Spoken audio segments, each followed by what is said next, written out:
nabadgelyada naxariista eebe iyo barakooyinkiisu haydiin ahaadeen kuna soo dhawaada janaalkayga Sayd Cali Macalin Ibrahim waxaan idin wadaa warbixin ku saabsan kubadda cagta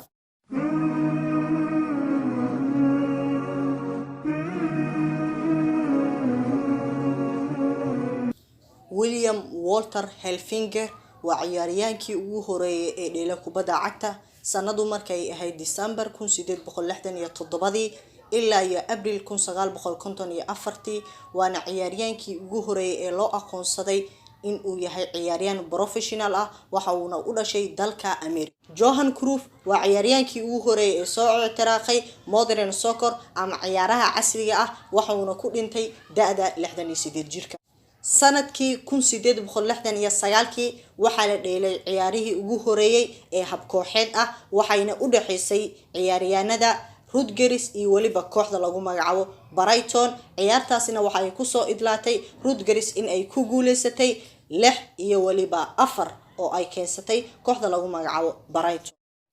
ciyaaryahanada dunida ugu goolasha badan waxaa hogaaminaya ciyaaryahanka lagu magacaabo Arthur waxa uu leeyahay Arthur Mel Mahya waxa hogaaminaya Arthur waa xilligii hore ayuu dheeli jiray ninkan waxa uu dhaliyay 1329 gool waxa kaalinta labaad ku jira ciyaaryahanka weyn aad wada garanaysaan qof walba dunida saaran uu isleeyahay asiga ayaa ugu goolal badan waana ninka lagu magacaabo Pele halka Cristiano Ronaldo kaalinta saddexaad mahaya halka Cristiano Ronaldo uu ku jiro kaalinta 7aad lambarkiisa saxda ah lambarkaas wada jecel yahay Cristiano Soma lambarka 7aad ayuu Cristiano ku jira Messi-na haba sheegin oo 7 ciyaaryahan ee ugu goolasha badan dunida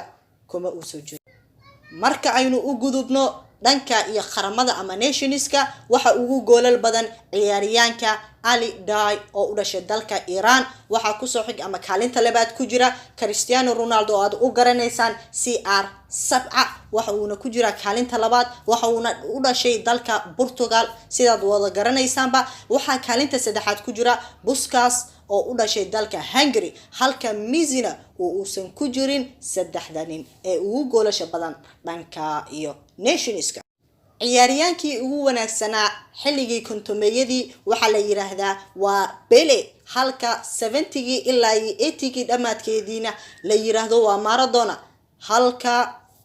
2000 ilaa 2019 kana la yiraahdo who is Cristiano ama Messi su'aashaasi adigay ku taal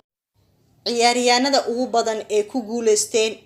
hab shakhsiyaadka ama abaalmarinta loo yaqaan shakhsiga ee Ballon d'Or kan ugu badan waa Messi iyo waliba Ronaldo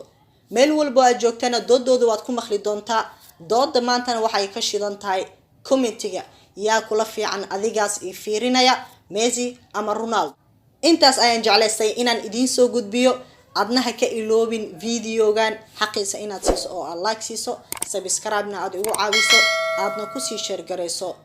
meel waliba aad ku share gareyn karto ama aad awoodo